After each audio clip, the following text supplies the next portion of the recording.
So these two chucks right here are the chucks that were basically the deal maker, so to speak. When we were, the seller and I were discussing things, this is where we decided to sweeten the pot a little bit so that I could come up closer to his asking price,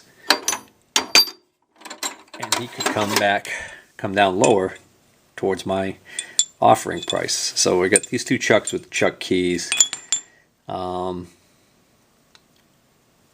This chuck looks almost brand new. I don't remember if this is actually a Jacobs or not. It almost looks to me like it's just a cheaper brand chuck, but I don't know for sure, so I don't see any makers' names on that one. As opposed to this old one, which is definitely a Jacobs chuck. It actually says Jacobs right on it. And we get the keys to go with that. There are not one, but two of these lantern style tool posts in this box. But the funny thing is, they actually, I think I already checked, and I think they're actually too big for the lathe.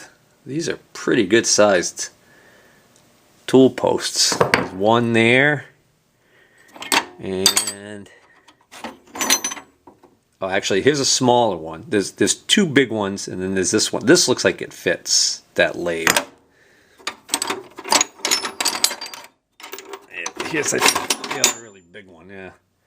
So actually it looks like we got almost like three sizes. This really big sucker here, this a little bit smaller one than that small one there. Here's a couple of the beveled washers that would be used with that style tool post. That one looks like it's for the really big one. This one looks like it might be for the smaller or the medium-sized one. There's a couple of wrenches. This is a Billings open-end wrench, 7/8 and 1/2 inch. This is an interesting wrench. This one just says D9-4 on it, but it's got a very unique twist in it. I don't know if somebody heated that up and put that twist in it intentionally or what the deal is, but that might actually fit something right on the lathe, like on the tailstock. I don't know. Looks like we've got 4 dead centers. That one there doesn't have a tang on the end of it, nor does this one. This is the only one that's more like a conventional Morse one with the tang on the end. That one looks like the taper is different than all the other ones. I don't know. So they obviously need to be cleaned up. At some point we'll see what those might or might not fit. And then got tool holders. Here's a good sized Armstrong one. That's got a what looks to be a decent cutter on there.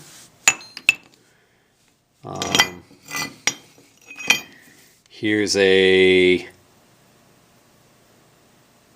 number 2-L. I'm thinking that symbol looks like an arm with a big hammer in it, so maybe that's an old Armstrong logo on there. So let's see, are these both? No, you got one right hand and one left hand tool holder. And then there's this Lincourt deal here, which is bent like hell. It looks to me like there was a pin that went through there that sheared when this bent. So this was the victim of a lathe crash by the looks of it. And it looks like he had a boring bar, but there's no cutter in the end left in the end of this, so that looks like that broke too. So that's pretty darn beat. Here's a nice boring bar.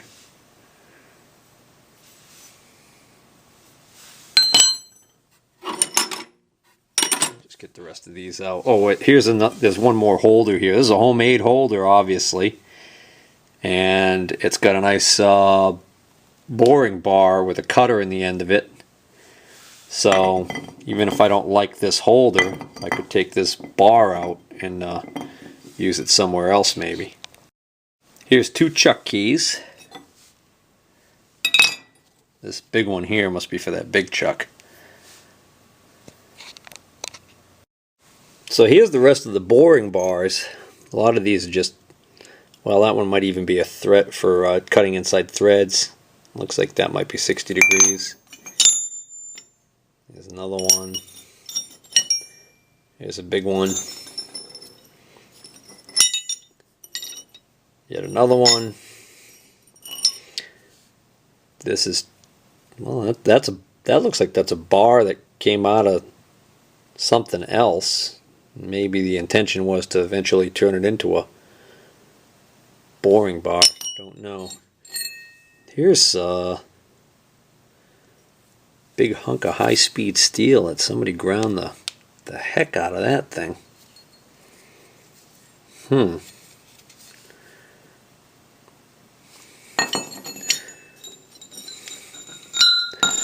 Another boring bar.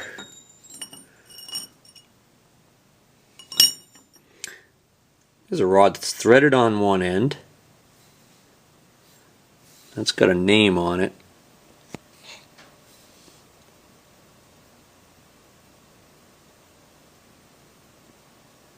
Assortment of various size. Well, actually, what the heck is that? That is non-metallic, whatever that is. Various size, looks like various size high-speed steel cutters or stock for making high-speed steel cutters, grinding them. I wonder what the significance of the red paint is on this, if anything. I wonder if that indicates some sort of different material. That looks like that's a regular high-speed steel one there. There's one that was obviously ground for a very special use that somebody needed. There's a big one there.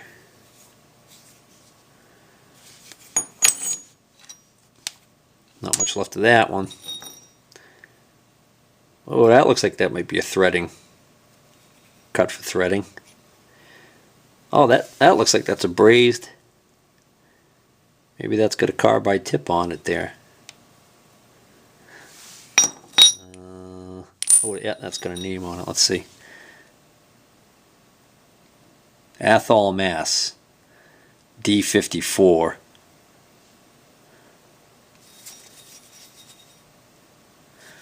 Alright. Some more small ones. Let's see what this is. This is 1/2 inch red nose pad. Okay. Another small one.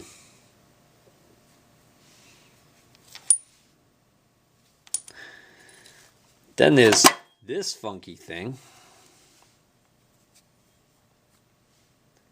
Looks like somebody heated this up and bent it into a 90 degree. It's got a round nose on the edge of it there, which that might actually be good for a finishing tool. I don't know. I'd be willing to try that to see how it acts. And then that's pretty much it. We got an Allen wrench. We got a, looks like a fitting for air hose. A little piece of round stock. Little knurled knob. Wonder what that came off of. And then just put it up here out of the way. There's another piece of round stock.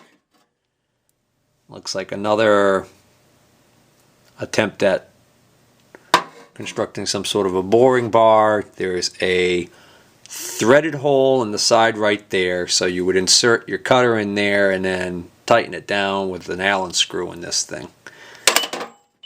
Here is a Morse taper. I thought it was a taper adapter, but it's just something that broke off. Maybe it was a big drill snapped, but I'm wondering whether or not I can find a use for that. And this is Just another big piece of round stock. Always looking for that kind of stuff. I think we'll put that in the buckets of all that stock, scrap stock that came out of the Wells Index cabinet hoard. So that's pretty much it. Oh yeah, and then one other thing. There was this big thing right here in the box, and if you didn't happen to have a tapering jig like I do on my Hendy, you might not recognize what this is. But what this does is this is a homemade replacement for the original, what was probably a cast piece that broke. This clamps on to the back of the bed, and then the rod for the tapering jig actually goes through this hole, and there's a nut on each side of it that basically decides where along that rod this gets positioned. But it has to do with the tapering jig. So that's a nice find that this was still hanging around in the vicinity of the machine. Otherwise, I'd have to make one. There's one other item that came with the Vernon Lathe, and this was actually in the tailstock. This is an almost, looks like it's almost new, very good shape. Morse taper 3, live center. I can't find any markings on it to indicate who makes it. It's got a look of that it might be an import, you know, a cheaper aftermarket import or something like that, but it seems to be nice and free. So, and you know, came with the lathe, so that's a deal.